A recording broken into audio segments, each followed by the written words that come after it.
নমস্কার সকলকে। একটি নতুন ভিডিওতে আপনাদের সকলকে স্বাগত জানাই। আশা করছি আপনারা সবাই খুব ভালো আছেন। আমরাও বেশ ভালোই আছি। এই তো শীত পড়েছে, আর শীত মানেই তো বিকেলে মুচমুচে খাবার, আর সেটা যদি হয় পেঁয়াজ, রসুন, মাছ, মাংস, ডিম ছাড়া। তো চলুন দেখে নিই আজকের রেসিপি। এই রেসিপি কিন্তু খুব সহজ আর সিম্পল রেসিপি, আর এটা বানাতেও কিন্তু বেশি টাইম লাগে না। এই রেসিপি বানানোর জন্য আমি নিয়েছি একটা গোটা আলু, হাফ কাপ সুজি, আর 1 চামচ সাদা তেল, আর 2টো কাঁচা লঙ্কা। এরপর আমি কড়াইতে তেল গরম করে নিয়েছি। তেল গরম হয়ে যাওয়ার পর তেলের মধ্যে দিয়ে দিলাম কুচিয়ে রাখা কাঁচা লঙ্কা, আর দিয়ে দিচ্ছি 1 চামচ সাদা তেল। এগুলো একটু নাড়াচাড়া করে ভেজে নেব, আর তার সাথে অ্যাড করছি 1 চামচ চিলি ফ্লেক্স। চিলি ফ্লেক্স আপনারা আপনাদের স্বাদ মতো দিয়ে দেবেন। এগুলো একটু নাড়াচাড়া করে ভাজা ভাজা করে নেব। যখন এগুলো একটু ভাজা ভাজা হয়ে যাবে, এর সাথে আমি অ্যাড করব 1 কাপ জল। জলও আপনারা পরিমাণ মতো দেবেন। আপনারা যতটা বানাবেন বাড়ির মেম্বারের জন্য ততটাই জল দেবেন, সেই হিসেবেই জলটা দিতে হবে। এরপর জল দেওয়ার পর এর সাথে আমি অ্যাড করছি 1 চামচ চিনি আর স্বাদ মতো লবণ। এগুলো দেওয়ার পর আমি দিয়ে দেব অল্প কারি পাতা। কারি পাতাটা আমি ভাজা ইউজ করেছি, আপনারা চাইলে কাঁচা কারি পাতাও দিতে পারেন, কোনো অসুবিধা নেই। আর যদি আপনারা চান এর সাথে ধনে পাতাও অ্যাড করতে পারেন। ধনে পাতা আমি খুব একটা পছন্দ করি না, তাই ধনে পাতা আমি ব্যবহার করি না। এরপর এর সাথে আমি অ্যাড করে দিচ্ছি থেতো করে রাখা আলু।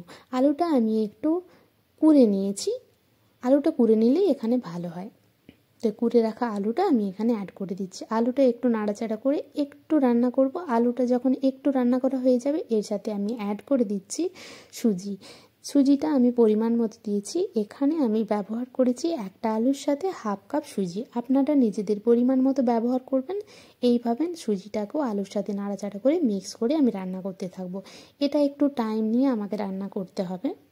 যতক্ষণ এই মিশ্রণটা ভালোভাবে রেডি না হচ্ছে ততক্ষণ কিন্তু আমাকে রান্না করতে হবে। মিশ্রণটা একটু মাখা মাখা হতে হবে, নইলে কিন্তু এটা আমরা শেপ দিতে পারবো না। যখন এটা একটু মাখা মাখা হয়ে যাবে, তাহলে আমাদের শেপ দিতে সুবিধা হবে।